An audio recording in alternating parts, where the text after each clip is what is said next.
Hello my dear students, welcome to your master chem channel. कैसे हैं प्यारे बच्चों? Very good. आज मैं 9th के प्यारे प्यारे बच्चों के लिए वीडियो लेकर आया हूँ स्ट्रक्चर ऑफ एटम। ये पहला वीडियो है प्यारे बच्चों।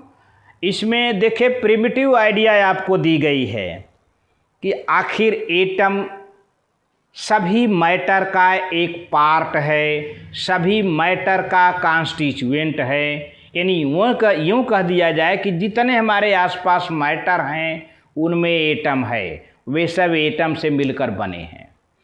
पहले ये माना जाता था कि एटम ही फाइनल पार्टिकल है, लेकिन बाद में पता चला कि फाइनल पार्टिकल माने एटम इंडिविजुअल है और एटम का कोई अपना स्ट्रक्चर अलग से इंटरनल स्ट्रक्चर नहीं होता। लेकिन बाद में डिस्कवरी हुई तो एटम के अंदर से electron, proton, neutron, 3 fundamental particle की पता चली। तो आज के वीडियो में हम चार्ज क्या है, किसी चीज़ को आप रगड़ देते हो तो एक चार्ज हो जाते हैं और कागज़ के टुकड़े को या किसी भी चीज़ को वो अट्रैक्ट करने लगते हैं। तो इसका भी इंट्रोडक्शन देंगे और डिस्कवरी ऑफ इलेक्ट्रॉन का एक प्रिमिटिव आइडिया देंगे। इलेक्ट्रॉन का चार्ज क्या है, मास क्या है, इतना ही आप जानते रहो। तो चलते हैं।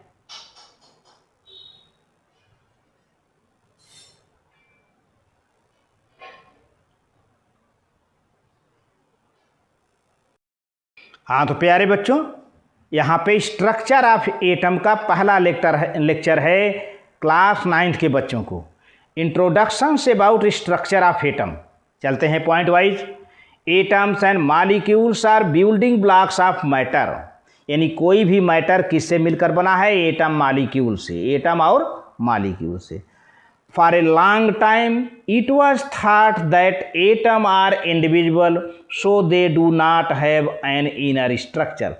काफ़ी समय तक लोगों का विचार था, लोग यही जानते रहे कि एटम एक इंडिविजुअल पार्टिकल है, मतलब इसको डिवाइड नहीं किया जा सकता, इसको तोड़ा नहीं जा सकता। ये बहुत पहले से काफ़ी दिन तक लोग सोचते रहे और ये भी सोचते रहे कि इनका कोई इंटरनल स्ट्रक्चर नहीं होता है। लेकिन अब क्या है आज के डेट में प्यारे बच्चों? But we now know that atoms are divisible and they have an inner structure. Atoms are made up of 3 subatomic particles, electrons, protons and neutrons. लेकिन अब प्यारे बच्चों आज के रिसेंट डिस्कवरी से ये पता चल गया है कि एटम डिविजिबल है, एटम को तोड़ा जा सकता है और इनका एक इंटरनल स्ट्रक्चर होता है। ये 3 पार्टिकल से मिलकर बने होते हैं, 3 सब एटॉमिक पार्टिकल्स मिलकर बने होते हैं। क्या नाम है उनका? इलेक्ट्रॉन, प्रोटॉन, न्यूट्रॉन, जिसमें प्रोटॉन न्यूट्रॉन न्यूक्लियस में पाए जाते हैं और इलेक्ट्रॉन न्यूक्लियस के चारों ओर चक्कर काटता है, रिवॉल्व करता है। तो protons neutrons are found in the nucleus and electrons revolve periphery the nucleus, around the nucleus.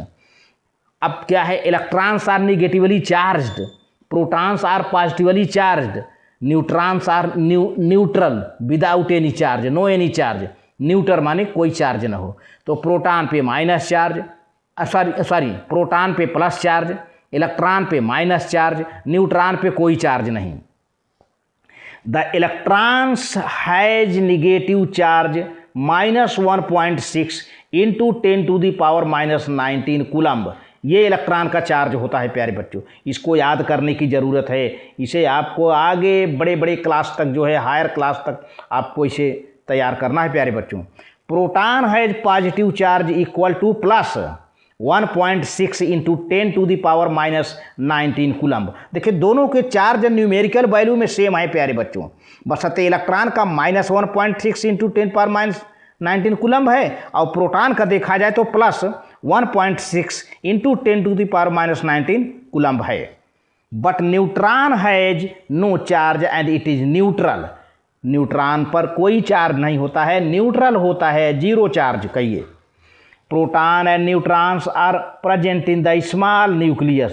Proton neutron atom के छोटे से न्यूक्लियस में होता है, सेंटर में। At the centre of the atom almost entire mass of the atom is concentrated in the nucleus. देखा जाए तो किसी भी एटम का पूरा मास कहाँ होता है? न्यूक्लियस में। न्यूक्लियस की वजह से होता है। Electrons revolve rapidly round the nucleus in fixed circular path. Electron nucleus के चारों ओर एक फिक्स सर्कुलर पाथ में चक्कर काटता है, जिसको एनर्जी लेवल कहते हैं या सेल कहते हैं या ऑर्बिट कहते हैं। इनको रिप्रेजेंट किया जाता है के, एल, एम, एन एक्सेट्रा, ठीक है। इन ऑर्बिट को के, एल, एम, एन एक्सेट्रा कई नाम दिया जाता है ना। तो atoms of all elements except hydrogen are made up of 3 sub atomic particles, electrons, protons and neutron. प्यारे बच्चों, सभी एटम में इलेक्ट्रॉन, प्रोटॉन, न्यूट्रॉन होता है, लेकिन हाइड्रोजन की बात किया जाए तो हाइड्रोजन में केवल इलेक्ट्रॉन, प्रोटॉन होता है, न्यूट्रॉन नहीं होता। इसलिए कह दिया है एक्सेप्ट हाइड्रोजन, है ना। तो hydrogen atom contains only electron and protons. Hydrogen में केवल इलेक्ट्रॉन, प्रोटॉन होता है। Atoms are electrically neutral because number of electrons are equal to number of protons. बात तो सही है भाई। अभी अभी आपने इलेक्ट्रॉन का चार्ज कितना देखा? -1.6 इंटू 10⁻⁻19, और प्रोटॉन का +1.6 इंटू 10⁻⁻19। तो जितना इलेक्ट्रॉन होगा उतना प्रोटॉन होगा, मतलब जितना पॉजिटिव चार्ज होगा उतना निगेटिव चार्ज होगा। तो एटम क्या होगा? इलेक्ट्रिकली न्यूट्रल होगा, न्यूट्रल हो जाएगा। अब देखिए एग्जाम्पल दिया जाए, सोडियम की बात किया जाए तो सोडियम का एटॉमिक नंबर 11 है और एटॉमिक मास नंबर क्या है? 23 है ना। अब इसको atomic number equal to number of proton, number of electron in neutral condition में देखा जाए तो मास नंबर 23 है, नंबर ऑफ प्रोटॉन और नंबर ऑफ न्यूट्रॉन को जोड़ देते हैं तो क्या बनता है? Mass number. अब प्यारे बच्चों देखिए, यहाँ पर सेंटर में 11 प्रोटॉन है, 11 प्रोटॉन है और 12 न्यूट्रॉन है। अब पहले सेल में के है ना, पहले सेल में 2 इलेक्ट्रॉन, दूसरे सेल में 8 इलेक्ट्रॉन और तीसरे सेल में 1 इलेक्ट्रॉन। 2 और 8 10, 10 और 1 11, 2 8 10 और लास्ट में 1 है 11, तो 11 इलेक्ट्रॉन हो गया ना। इस तरह से अरेंज होता है। तो ये सेल होते हैं, जो ये सर्कुलर पाथ हैं, ये तीनों 1 2 3 के, एल, एम, इनको हम मिलाकर के बताए हैं सेल कहते हैं या ऑर्बिट कहते हैं या एनर्जी लेवल कहते हैं, क्योंकि इनमें एनर्जी होता है। प्यारे बच्चों, इनमें सबकी एनर्जी होती है। अब देखो, जो ये वाला सेल है, इस इलेक्ट्रॉन यहाँ से चला और यहाँ एक चक्कर काटेगा, इसको कम एनर्जी लगेगी।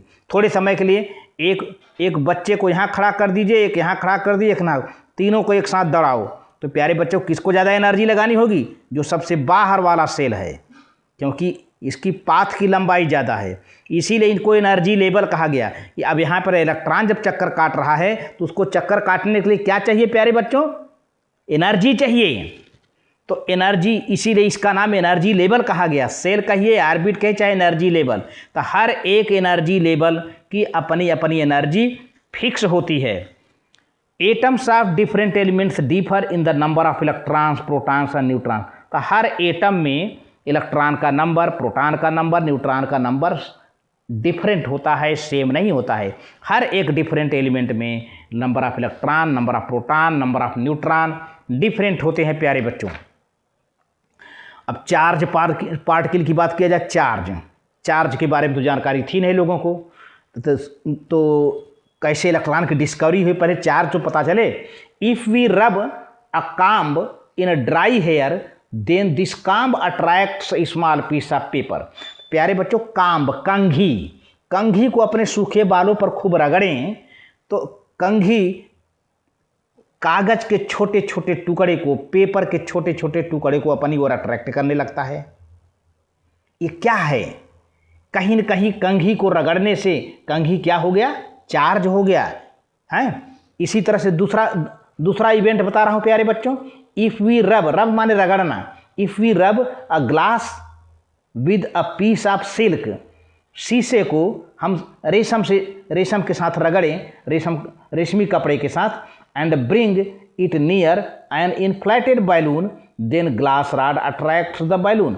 और इसके बाद इस ग्लास रॉड को एक फूले हुए गुब्बारे के पास ले आएं तो गुब्बारा चिपक जाता है, गुब्बारे को, बैलून को ये अट्रैक्ट कर लेता है। तो यहाँ पर क्या है, यहाँ भी वही है कि ग्लास रॉड चार्ज हो गया।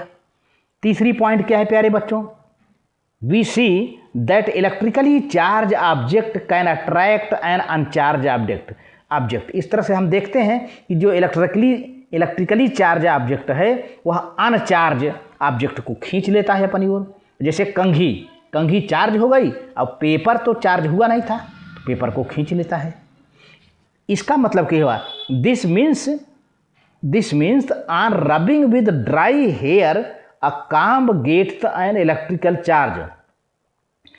इसका मतलब ये होता है कि जब हम कंघी को बाल से रगड़ते हैं, सूखे बाल से रगड़ते हैं, तो ये चार्ज हो जाता है। And rubbing with silk cloth a glass rod also gets electrically charge. इसी तरह सिल्क से जब ग्लास रॉड हम रगड़ते हैं तो वो भी चार्ज हो जाता है। These charge comes due to excitation of electrons on rubbing. ये चार्ज कहाँ से आते हैं, जब हम रगड़ते हैं तो इलेक्ट्रॉन एक्साइट हो जाता है, जिससे चार्जेज हो जाते हैं प्यारे बच्चों। डिस्कवरी ऑफ इलेक्ट्रॉन, अभी इसी पर इलेक्ट्रॉन की डिस्कवरी आगे बढ़ती है। इसकी हिस्ट्री लंबी है थोड़ी, आपको यहाँ पर बहुत शार्ट में बताया जा रहा है। The electrons were discovered by J Thomson in 1897। J Thomson ने इलेक्ट्रॉन को डिस्कवर किया 1897 में। किसने डिस्कवर किया, जे थॉम्सन ने। Thomson passed electricity at high voltage through a gas at a very low pressure taken in a discharge tube. ये discharge tube क्या होता है प्यारे बच्चों, ऐसा ट्यूब जिसमें गैस को कम प्रेशर पर भरा जाए, उसको गैस पूरा कम हो, उसको हम कहते हैं डिस्चार्ज ट्यूब। और हाई वोल्टेज पर सप्लाई करते हैं तो कैथोड से कुछ रेडिएशन निकलते हैं जो कि निगेटिवली चार्ज होते हैं। Streams of minute particles were given out by the cathode negative electrode. These particles mass and charge does not depend on the nature. जो पार्टिकल का मास और चार्ज गैस के नेचर पर डिपेंड नहीं करता। कौन सी पार्टिकल, जो कैथोड से निकलती हैं, जिनको कैथोड पार्टिकल कहा गया, कैथोड रेज, इनका मास और चार्ज गैस के नेचर पर डिपेंड नहीं करता है। जो कि डिस्चार्ज ट्यूब में गैस ली गई है, डिस्चार्ज ट्यूब में जो गैस ली गई है उसके नेचर पर डिपेंड नहीं करता है। Cathode rays consist of small negatively charge particles called electron. ये कैथोड रेज कई निगेटिव छोटे छोटे पार्टिकल से मिलकर बनी होती हैं और यही कैथोड के पार्टिकल क्या कहे गए बाद में, electron. Since all the gases form cathode rays, it was concluded that all the atoms contain negatively charged particles called electrons. तो देखो प्यारे बच्चों, फाइनली कुल मिला के कहा जाए तो ये कैथोड के जो पार्टिकल थे निगेटिवली चार्ज थे और इनको ही बाद में क्या कहा गया, इलेक्ट्रॉन कहा गया। कैथोड के पार्टिकल को क्या कहा गया, कैथोड रेज को क्या कहा गया, इलेक्ट्रॉन कहा गया। For moving electrons